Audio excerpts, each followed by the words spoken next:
Le doy la palabra ahora a don Augusto Quintana. Tiene la palabra. Muchas gracias, señor presidente. Bueno, en primer lugar, hay que hacer siempre una declaración de intereses. Efectivamente, soy profesor de la Facultad de Derecho de la Universidad de Chile, sin embargo, penquista de corazón. Pero lo que quiero hablar hoy día es de derecho puro. Soy profesor de Derecho Constitucional y por ende es sobre eso sobre lo cual quiero conversar. Existen dos puntos muy específicos que quiero abordar y uno tercero más genérico, más amplio, que quisiera someter a la consideración de la comisión. Vamos derecho al grano. Existen dos disposiciones que generan alguna duda de constitucionalidad. En primer lugar, la división que se plantea en las circunscripciones senatoriales. Hago un alcance. Probablemente hasta hace un año atrás este planteamiento que quizás voy a hacer ahora no habría tenido mayor asidero o fuerza, pero por la razón que voy a explicar puede ser que tenga mayor relevancia ahora. Se genera una nueva región, de la división se generan dos regiones, dos circunscripciones senatoriales, una con 3 senadores y otra con 2 senadores. La circunscripción de la región del Biobío resultante, con una población del orden de 1,6 millones de habitantes, va a elegir 3 senadores, en circunstancias de que a lo menos 2 regiones con menos población hoy día eligen igual 5 senadores. Me refiero a la región del Maule y a la región de la Araucanía. También se produce otro descalce en relación con la propia región del Ñuble que se crearía, toda vez que elegiría solamente a 2 senadores, en circunstancias que la región de los Ríos actualmente tiene menor votación que la futura región del Maule, si es que se crea, sin embargo tendría la región de los Ríos 3 senadores. Se producen 2 descalces.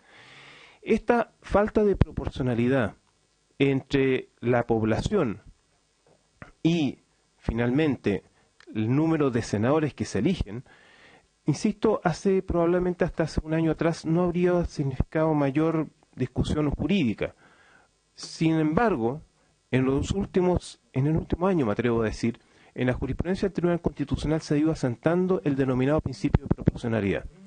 Y concretamente, a lo largo de una serie de sentencias en que se fueron configurando particularmente primero como algunos votos disidentes, pero en una última sentencia del 13 de diciembre del año 2016 se estableció claramente en sentencia, ya no un voto disidente, en sentencia, la existencia y la configuración constitucional de este principio, del principio de proporcionalidad, que se deriva, por supuesto, del principio del derecho a la igualdad ante la ley, y el cual cobra en materia electoral particular importancia, toda vez que en Chile sabemos existe una larga tradición a través de la cual las personas poseemos un voto de naturaleza igualitaria. Y también la propia Constitución se encarga de destacar la importancia de que todas las personas posean una igualdad de oportunidades de participación en la vida nacional, el artículo 1, inciso 5. Por eso es que pensamos de que esta norma que establece las futuras circunscripciones senatoriales, que va a ser objeto de control preventivo y obligatorio por parte del Tribunal Constitucional, aun cuando no medie requerimiento específico de inconstitucionalidad, va a ser objeto de análisis estos 2 descalces que estamos comentando. ¿De qué manera se afecta el principio de proporcionalidad en la representación en las circunscripciones senatoriales que se están creando? Tanto respecto de la región del Biobío como de la región futura del Ñuble, si es que el proyecto de ley se aprueba. Un segundo elemento o cuestión de constitucionalidad que me parece incluso un poquito más sensible. Y dice relación particularmente con el artículo 2 transitorio, en que se establece que los actuales consejeros regionales que han sido electos por la circunscripción provincial de Ñuble van a ser e integrar el Consejo Regional de la futura región del Ñuble. Esta fórmula, este artículo 2 transitorio, replica casi en forma idéntica lo establecido en las leyes 20.174 y 20.175 que crearon respectivamente las regiones de Los Ríos y de Arica y Parinacota. Prácticamente en la misma redacción, y por tratarse de una ley orgánica constitucional fue objeto de un control de constitucionalidad por parte del Tribunal Constitucional, y el Tribunal Constitucional en sentencias de 26 de enero del año 2007 estableció que estos preceptos eran ley orgánica constitucional y adicionalmente que eran constitucionales.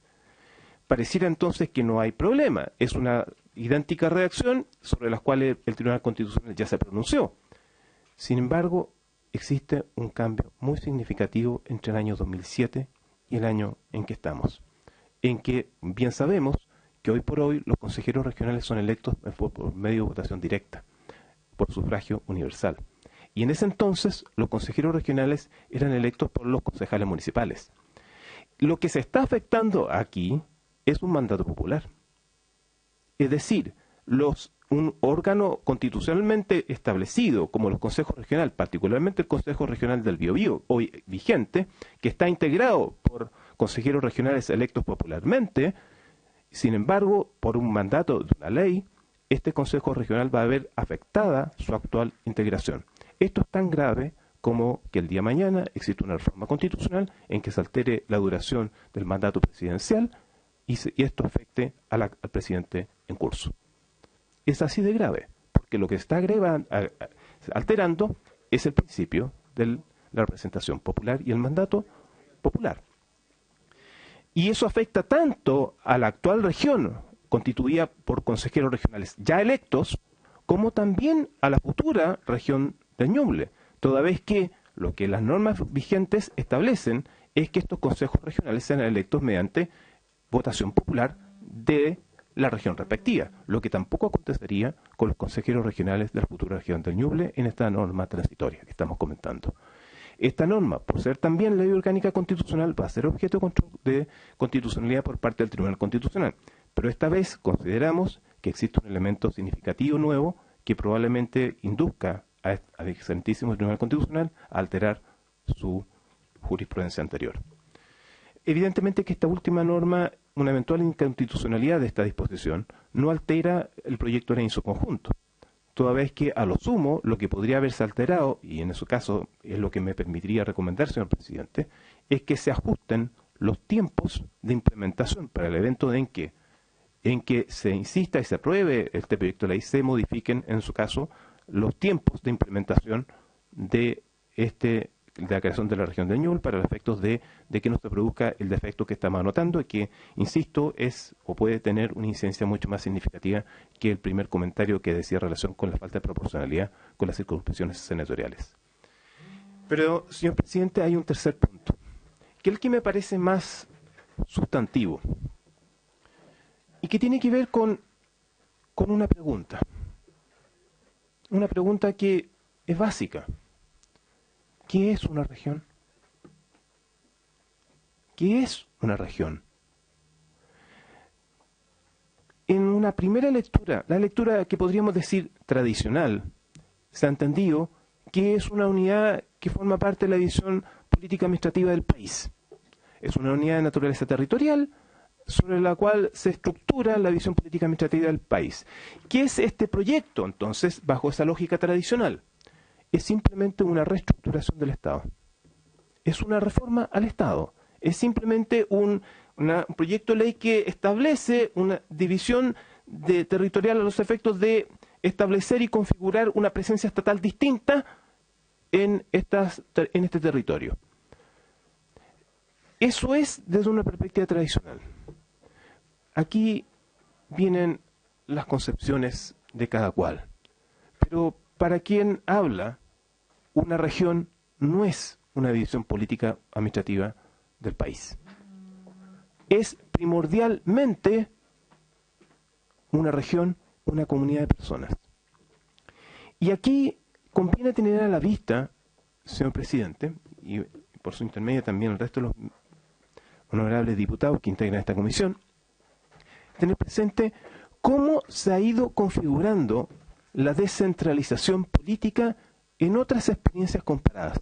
Tenerlas a la vista para entender un fenómeno que es concordante. Pensemos en el caso español.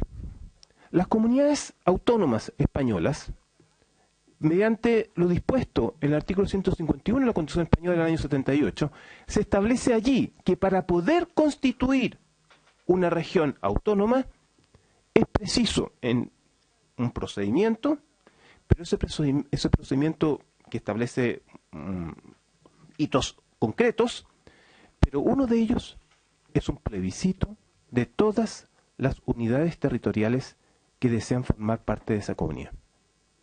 Es decir, el asentimiento de las personas a la idea de configurar una región, de querer ser una región, de reconocerse parte, de tener sentido de pertenencia, de reconocer una identidad regional, es clave el pronunciamiento de las personas.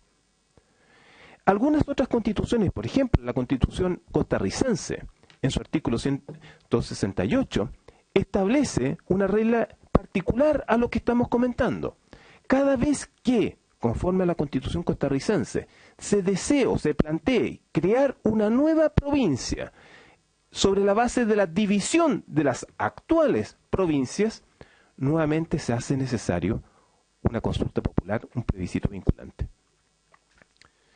Aquí, en experiencia comparada, existen ciertos elementos que nos permiten sacar algunas conclusiones. Hay varias más constituciones, no voy a atiborrarlos con antecedentes. Lo significativo para constituir una región es que las personas quieran ser parte de esa región. No basta, y no quiero, por supuesto, porque ningún procedimiento de constitución de una región tampoco escatima la presencia y el asentimiento del Parlamento o del Congreso Nacional, que es lo que estamos aquí discutiendo, deliberando, sino que lo que se exige adicionalmente es que las personas digan perentoriamente queremos la región. Y no hay otra fórmula que un plebiscito, una consulta vinculante a estos efectos. Y existen tres posibilidades que reconoce el ordenamiento jurídico constitucional comparado.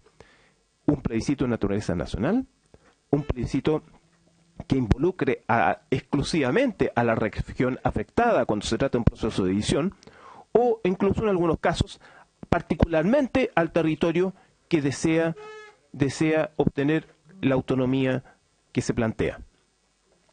Pero en ambos casos, si de descentralización se trata, si de autonomía se trata, finalmente no es descentralización de las autoridades, es una autonomía de las personas que habitan un territorio. Sin el pronunciamiento de esas personas, de las personas, de los ciudadanos, nos parece que no hay región. Es solo una reforma al Estado. Y aquí hago eco de algunas expresiones que ya se han formulado.